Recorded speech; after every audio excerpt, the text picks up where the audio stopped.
8 reasons Christians won't just live and let live. For context, I grew up evangelical. Every Christian is different. Some Christians are extremely chill. I'm talking from like Bible Belt, Oklahoma. The culture is intense here. Number 1, God will punish us all if enough people sin. A lot of Christians believe that the United States is like the new Israel, and if we sin too much, we'll be invaded by like the new Babylon. So as a kid, I genuinely thought that my parents might be murdered by ISIS if I kept having gay thoughts. Like, I didn't think it was just me, but I thought I was very much contributing to the problem. So if too many people are gay or have abortions, then we could get blown up by Russia. That's the idea. This interacts really weirdly with the doctrine of like the rapture and the end times, because people believe the world's going to keep getting bad and then we all get to go to heaven to be with Jesus. But at the same time, we might get punished first. I think this might be part of the reason why some Christians are like really into giving like food to homeless people, but not actually voting to change the systemic issues, because lots of reasons, but I think they genuinely believe like there's no point. The world's just going to keep getting worse, but I can help this one person. Number 2, you have to be sad to be a good person. I remember a pastor getting like genuinely a little bit choked up because he found out what Netflix and chill means. If you're not stressed out of the sins of the people around you, then you must not love them enough.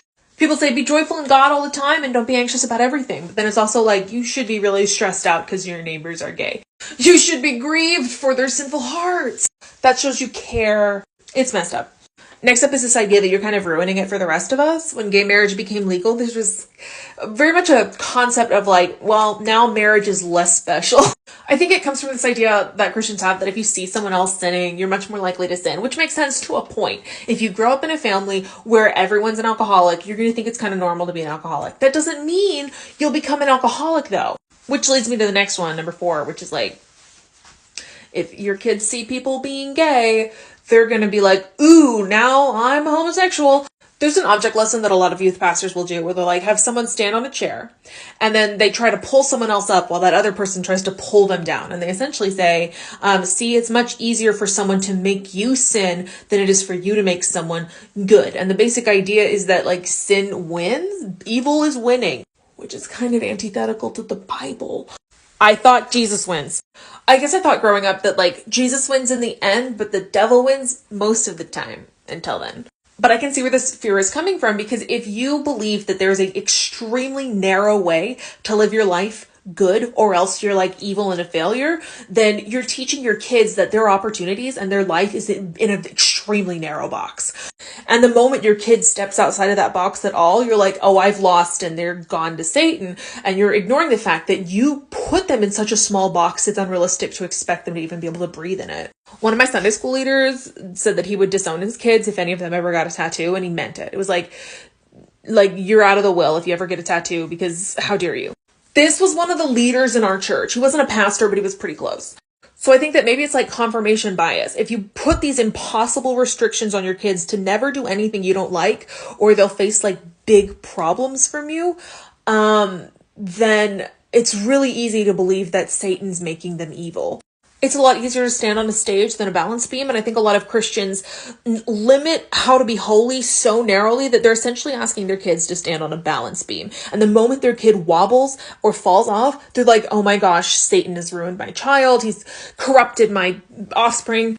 So when you see gay people kissing in public, number 1, you think, oh, this very much could hurt my child, but also you might. And once again, like I'm spitballing here, I'm not a scientist, but I think this is how it works. I think a lot of people have built up this impossible expectation for their kids, so they're terrified of anything that could let their kid know that there are other ways to live. Seeing 2 gay people in public is not going to make your child gay, but it might remind your kid that there's a world outside of their parents' approval that's also nice to live in. Number 5 is hell. They just like genuinely are like, that gay person is probably going to hell because he can't love Jesus and be gay. So I should tell them that being gay is wrong, and it might put them down the path to save them from eternal damnation. As a kid, I would get actual like bursts of fight or flight, like adrenaline responses when I would like walk by people in Walmart or something and be like, oh, they might be going to hell because I didn't tell them about Jesus. Oh no. The idea of live and let live to a lot of Christians, I think, is antithetical to the idea of we personally have to save the world. And it's a horrible burden to live with. 6 is all these stories of ridiculous spur of the moment changes. Like I heard a story growing up about a woman who sat in an aisle next to someone at a bus stop, and she's like, are you going to hell? And the woman burst into tears and was like, I've been wondering that. You hear stories of people like ready to end their own lives, and then that Christian song comes on the radio, and now they have a perfect happy life and they're married and have 3 kids, all because that Christian song saved them. And I'm not saying that can't happen. I believe it's absolutely true that random acts of goodness and kindness and hope can make a much bigger impact than we think. There's some random meme that's been floating around that's been in my head. It's like, we think about time travel and think one minor thing can have terrible effects on the world. Oh no, the butterfly effect, you made one small change. We don't think, oh, you make one small change and it can have massive good effects on the world. And I think that's a good point. That said, I think Christians conflate this into a real expectation. Like, my bumper sticker that says, "You're going to hell?" is really going to make someone consider that and change their life for the better, and they're going to get off heroin because of my bumper sticker. And I think that's really hard for Christians to move away from, because for a lot of people, I expect it's their way of confirming that God is real. I think for some people, their idea of God is so wrapped up in like everyday miracles that if they began to consider that maybe God wasn't using their bumper sticker, that would like actually challenge their concept of the divine. I think it's a more important part of people's faith than you might realize, depending on the person, lots of different people, but also for some people, I think it's part of their self-esteem. Like the idea that I personally can save someone from eternal hell with a snarky meme. It makes you feel good. And hey, no judgment on that feeling, because we're living in a time where people feel extremely helpless. The idea that one 30-second conversation with a stranger can save them better than any superhero ever could is a real good feeling, especially in times when people like can't pay their bills and don't know what's going to happen to them. Don't know if they, like get in a car wreck, will they be able to pay the medical bills? Like, so many people in this country are one bad month away from absolute devastation. So the idea that you can save other people from absolute devastation in a cool 30 seconds is really nice.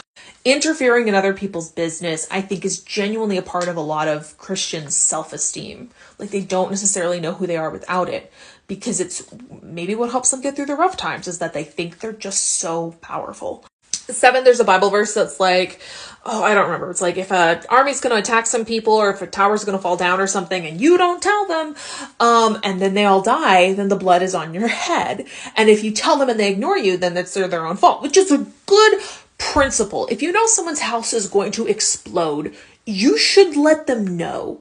However, Christians apply this to like everyday things. There's kind of this idea I felt when I was evangelical, that like if someone was gay around me and I didn't say anything, I was a little bit gay.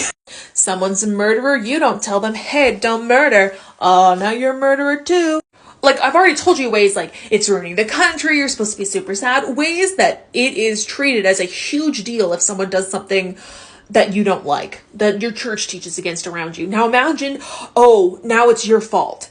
It's not just that it's ruining America and it's supposed to make you upset. You didn't warn them that being a lesbian is bad, so now you're a little bit lesbian. You're not gay, but you have the guilt of a gay. You have the gay shame. And then finally, number 8, they genuinely think you don't know that you're doing something quote unquote bad. And not everyone. But remember what I said about the stories of like quick turnaround, miraculous changes because of minor details.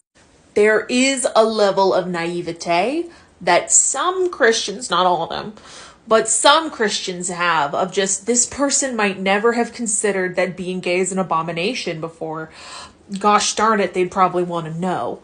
If you've watched till the end, please put a fruit emoji in the comments, because I really want to know if people are actually watching this long of content. Should I keep making this long of content? So you see how they all work together. It's this idea of I cannot live and let live because someone else kissing a gay person in public or whatever is dangerous to me. It's dangerous to my family. It's a horrible thing. It's my fault. And I could fix their entire life if I just tell them. It might not work, but it could. It's this idea of you have practically nothing to lose, but everything to gain. And it is just devastating to realize that you've spent your whole life doing that sort of thing, and maybe it wasn't nice after all.